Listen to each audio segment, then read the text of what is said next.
যুব দিবস উপলক্ষে রূপসা উপজেলায় আরআরএন এবং আলোর মিছিলের সমন্বয়ে আবারও বৃক্ষরোপণ কর্মসূচি পালন করা হয়েছে। এ সময় উপস্থিত ছিলেন অত্র সংগঠনের প্রতিষ্ঠাতা ও সভাপতি।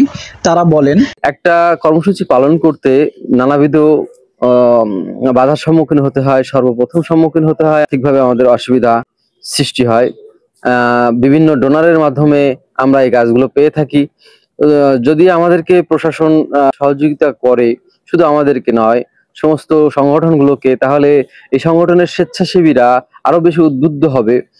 আলোর মিছিল ও আরআরএন এর পক্ষ থেকে সমগ্র রূপসাব্যাপী যে বৃক্ষরোপণ কর্মসূচি শুরু হয়েছে, এজন্য আমরা রূপসাবাসীর পক্ষ থেকে তাদের শুভেচ্ছা ও অভিনন্দন জানাচ্ছি। র্যাপিড রেসপন্স নেটওয়ার্ক একটি ভলান্টারি অর্গানাইজেশন এবং আলোর মিছিলের যৌথ বৃক্ষরোপণ কর্মসূচি। এই কর্মসূচির উদ্দেশ্য হচ্ছে কি, আপনারা জানেন যে জলবায়ু পরিবর্তনের ফলে কিন্তু মেরু অঞ্চলে বরফ গলতে শুরু করেছে এবং এই মেরু অঞ্চল অ্যান্টার্কটিক এবং হিমালয়ের পর্বতে যে বরফগুলো এগুলো গলে কিন্তু সমুদ্র পৃষ্ঠের উচ্চতা বাড়ছে। তার ধারাবাহিকভাবে কিন্তু আমাদের খুলনা শহরকে আপনারা দেখবেন যে জলাবদ্ধতা তৈরি হয়েছে, নদীর পানির উচ্চতা বাড়ছে, বিভিন্ন জায়গায় পানি ঢুকে যাচ্ছে। দিঘলিয়া, দৌলতপুর, খুলনা শহর, রূপসার অনেক জায়গা ভাঙনের সৃষ্টি হয়েছে। তো এর একমাত্র সমাধান হচ্ছে কি বৃক্ষরোপণ। তো বৃক্ষরোপণ করে আমরা তাপমাত্রা যদি নিয়ন্ত্রণ করতে পারি, তাহলে এই কিন্তু বরফকে আবার জমানো যাবে এবং সমুদ্রের পানি কিন্তু আবার এই মেরু অঞ্চলে বরফ জমাতে সাহায্য করবে।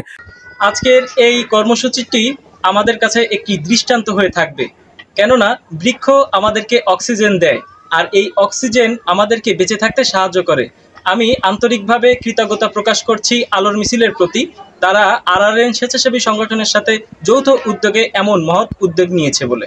দুর্যোগ মোকাবেলায় বৃক্ষের কোনো বিকল্প নেই, তাই আগামী পৃথিবীকে গড়ার জন্য বেশি করে বৃক্ষরোপণ করতে হবে। সচেতন মহলকে সজাগ রেখে এই আহ্বান করেছেন অত্র প্রতিষ্ঠানের সভাপতি ও প্রতিষ্ঠাতা মিনহাজ মোরশেদ, পরিবেশবাদী সংগঠন আলোর মিছিল, রূপসা, খুলনা।